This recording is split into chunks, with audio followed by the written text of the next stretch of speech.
Hello বন্ধুরা, আজকে তোমাদেরকে হাল্ক এনে দেখাবো। হাল্ক আনার জন্য পি আর এম লিখতে হবে।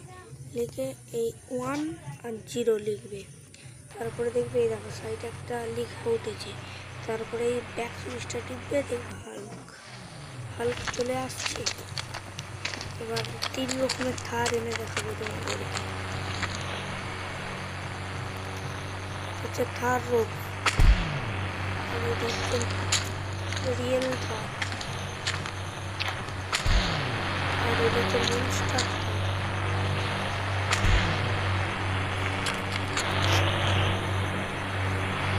আশা করি ডিসিলের নাম্বার অনেকেই জানে, অনেকেই জানে না। 6677 লিখলে ডিসিলে চলে আসবে। এই ভিডিওটা